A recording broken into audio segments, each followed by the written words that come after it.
زیبا وطن دارم، خوش منظر و خوش نام است. شکرانه هزاران بار آسوده و آرام است. دارد وطن استقلال، این خلقی بلند اقبال.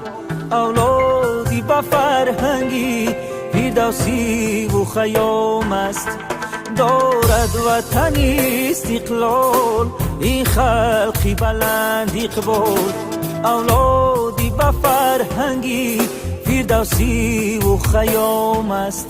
زیبا وطن دارم، گلزاری گلی شادی. در هر قدمش فارم آزادی و آبادی. گنج و گوهرش بسیار، باغ و ثمرش بسیار. کوه و کمرش بسیار، دشت و دمن و وادی.